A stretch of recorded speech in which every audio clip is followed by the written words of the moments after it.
ಇನ್ನು ಧರ್ಮಸ್ಥಳದಲ್ಲಿ ದಿನ ಬೆಳಗ್ಗೆ ಹೊಸ ಸ್ಥಳದಲ್ಲಿ ಶೋಧ ಆರಂಭಿಸಿ ಸಂಜೆ ಬರಿಗೈಯಲ್ಲಿ ವಾಪಸ್ ಬರ್ತಿದ್ದಂಥ ಎಸ್ಐಟಿ ಎಂದು 13ನೇ ಪಾಯಿಂಟ್ ಕಡೆ ಚಿತ್ತ ಹರಿಸಿತು.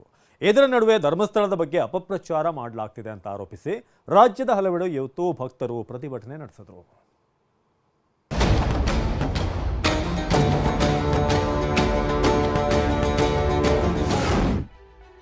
ಹದಿಮೂರನೇ ಪಾಯಿಂಟ್ ರಹಸ್ಯ ಕೆದಕಲು ಹೊರಟ ಎಸ್ಐಟಿ. ಡ್ರೋನ್ ಮೌಂಟೆಡ್ ರಡಾರ್ನಿಂದ ಇಂದು ತಾಲೀಮು. ಧರ್ಮಸ್ಥಳದಲ್ಲಿ ನೂರಾರು ಶವ ಹೂತಿದ್ದಾರೆ ಅಂತ ಮಾಸ್ಕ್ ಮ್ಯಾನ್ ಆರೋಪಿಸಿದ್ದ. ಕಳೆದ 12 ದಿನಗಳಿಂದಲೂ ಆತ ತೋರಿಸಿದ ಜಾಗಗಳೆಲ್ಲವನ್ನೂ ಎಸ್ಐಟಿ ಶೋಧಿಸಿದೆ. ಆದರೆ ಸಿಕ್ಕಿದ್ದು ಮಾತ್ರ 2 ಮಾನವನ ಅಸ್ಥಿಪಂಜರ. ಆದರೆ ಆತ ತೋರಿಸಿದ 13ನೇ ಪಾಯಿಂಟ್ ಈವರೆಗೂ ರಹಸ್ಯವಾಗಿಯೇ ಉಳಿದಿದೆ.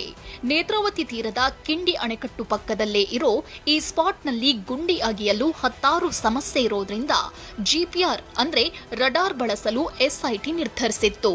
ಅದರಂತೆ ಧರ್ಮಸ್ಥಳಕ್ಕೆ ಇಂದು ಈ ಯಂತ್ರದ ಎಂಟ್ರಿ ಆಗಿತ್ತು. 13ನೇ ಪಾಯಿಂಟ್ ವ್ಯಾಪ್ತಿ ಹೆಚ್ಚಿರೋ ಕಾರಣಕ್ಕೆ ಡ್ರೋನ್ ಮೌಂಟೆಡ್ ಜಿಪಿಆರ್ ಬಳಸಲಾಗ್ತಿತ್ತು. ಇಂದು ಅದೇ ಜಾಗದಲ್ಲಿ ಡೆಮೋ ಮಾಡಲಾಯಿತು.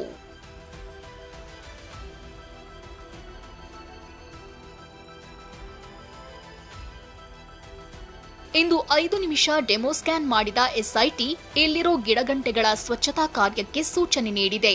ಗ್ರೌಂಡ್ ಕ್ಲಿಯರ್ ಆಗ್ತಿದ್ದಂತೆ ನಾಳೆಯೇ ಡ್ರೋನ್ ಮೌಂಟೆಡ್ ಜಿಪಿಆರ್ನಿಂದಲೇ 13ನೇ ಪಾಯಿಂಟ್ನಲ್ಲಿ ಭೂಮಿಯ ಸ್ಕ್ಯಾನ್ ಆಗಲಿದೆ. ಪೃಥ್ವಿರಾಜ್ ಬೊಮ್ಮನಕೆರೆ ಜೊತೆ ಅಶೋಕ್, TV9 ಧರ್ಮಸ್ಥಳ.